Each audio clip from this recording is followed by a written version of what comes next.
Bonjour messieurs, dames, j'espère que vous allez bien. Nous voici pour une toute nouvelle vidéo où je vais vous parler de Rudy Garcia. Rudy Garcia, pourquoi je vous parle de Rudy Garcia? Parce que je trouve que son comportement est inadéquat pour un entraîneur de haut niveau. Je m'explique. À un moment, un entraîneur, quel qu'il soit, il se doit de protéger ses joueurs, au moins en externe. En interne, il peut toujours être critiqué. Pourquoi pas? S'il est déçu d'un joueur ou autre, c'est normal, ou de plusieurs joueurs, c'est normal qu'il les critique. Mais en externe, il faut toujours protéger ses joueurs. C'est ce qu'on demande à un entraîneur de haut niveau. Alors Rudy Garcia, il faut dire ce qui est. Depuis Lille, parce qu'à l'époque à Lille, il a quand même gagné le doublé coupe championnat. Il avait un effectif pour gagner ce doublé coupe championnat. Hein, je vous rappelle quand même, Adil Rami, en étant plus jeune, était assez bon. Rio Mavuba était dans la force de l'âge, il était fort aussi. Eden Hazard, Gervinho, Moussasso, c'est quand même des sacrés joueurs. Il y avait eu Alan Cabaye aussi au milieu de terrain, dans la force de l'âge. Bref, des joueurs qui, à leur époque, étaient assez doués. En tout cas, au moins, pour gagner le championnat de France et la coupe. Mais bref, Rudy Garcia, depuis cette époque de Lille, ne fait plus rien. À la Roma, il s'est planté. À Marseille, malgré une finale d'Europa League, il s'est planté. Et là, en ce moment, avec Lyon, c'est pour l'instant, en tout cas, c'est pas terrible. Ça le sera peut-être mieux plus tard, mais pour l'instant, c'est pas terrible. Donc, bref, Rudy Garcia, à part l'épaule de Lille, n'a pas vraiment réussi, n'a pas été une grande réussite dans les différents clubs où il a entraîné. Et je sais pas ce que vous en pensez, mais moi, je trouve que quand on n'est pas un super entraîneur, on peut faire un petit peu de remise en question. Hein. C'est pas interdit de se remettre en question. Lui, plutôt que de se remettre en question, il allume ses joueurs. Il l'avait fait à Marseille, je pense qu'il l'a fait aussi à la Roma, il l'a fait à Marseille, et maintenant il le fait à Lyon. Bah, je trouve que c'est dangereux. C'est dangereux dans le sens où il peut perdre son vestiaire, et du coup faire une saison pourrie. Donc, ce que je souhaite, pour lui en tout cas, parce que moi je m'en moque de Lyon, et je me moque de Rudy Garcia.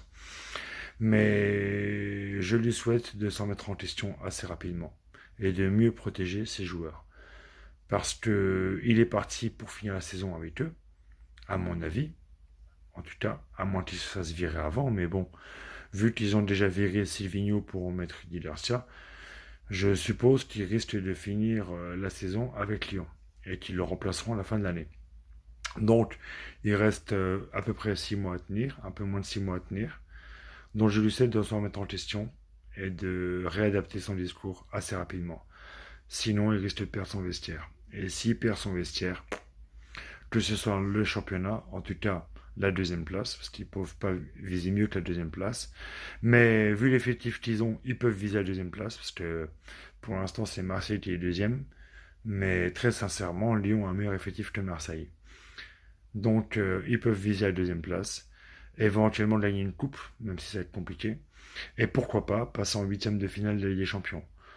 Donc si Rudy Garcia souhaite atteindre ses objectifs, qui sont atteignables, à mon avis, je lui souhaite de se remettre vite en question. Sinon, il va perdre son vestiaire. Ça risque de clasher avec Juninho aussi. Il y a des chances. Et peut-être même avec Jean-Michel Aulas. Bon, vous me direz, clasher Juninho, c'est pas très grave. Par contre, perdre son vestiaire, ça craint. Parce que du coup, atteindre ses objectifs avec un vestiaire à dos, ça va être extrêmement compliqué. Effectivement, ces joueurs sont parfois assez moyens. Mais c'est le rôle d'un entraîneur de recadrer. Ça, c'est indiscutable. Maintenant, il faut le faire en interne. Jamais dans la presse. Jamais par voie de presse. Parce qu'il n'y a rien de pire que de perdre son effectif, à mon avis.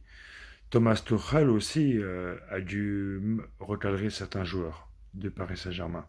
Mais il essaie de le faire intelligemment. Et d'autres entraîneurs dans d'autres clubs aussi ont dû à un moment recadrer leurs joueurs. C'est logique, c'est normal. Tout entraîneur, à un moment donné, c'est quand même le patron, l'entraîneur. Donc à un moment donné, il faut bien recadrer ses joueurs. Mais ils le font intelligemment, en interne. Pas à sa façon. Pas à sa façon. Donc voilà. En plus, ce qui craint pour lui, je pense, hein, je le pense fortement, c'est que S'il ne se remet pas en cause, un minimum assez rapidement, après Lyon, il n'entraînera plus grand-chose. Peut-être à l'étranger, un ou deux clubs, mais vu qu'il a fait Marseille, vu qu'il a fait Lille, ça m'étonnerait que Paris le recrute. Donc en France, s'il veut un minimum d'ambition, il n'entraînera plus en France. Sauf si Bordeaux, plus tard, se construit une grande équipe ou je sais pas, une autre équipe. Mais en tout cas, après Lyon, à mon avis, en France, il n'aura pas d'autres projets. Donc il reste plus que l'étranger. Mais vu qu'à l'étranger, il se renseigne un minimum, il n'entraînera pas une grande équipe. Donc peut-être une sélection, éventuellement. Mais bon, à part en Afrique, je vois pas où il peut aller parce que les entraîneurs français ont du boulot en Afrique assez facilement, vu que les entraîneurs français sont quand même calibrés. Donc en Afrique, ça marche bien pour eux. Hein, les pays africains francophones prennent souvent le sélectionneur français. Mais à part une sélection africaine, après Lyon, s'il continue à se planter, je vois pas trop où il pourrait aller entraîner. Donc voilà, moi je décide de s'en mettre en question assez rapidement, sinon ça sent le roussi pour sa fin de carrière. Donc voilà, j'espère que cette vidéo vous a plu, messieurs, dames. Je vous remercie de l'avoir regardé en tout cas. N'hésitez pas à ajouter vos commentaires, ça reste du débat, donc je suis ouvert à tous commentaires.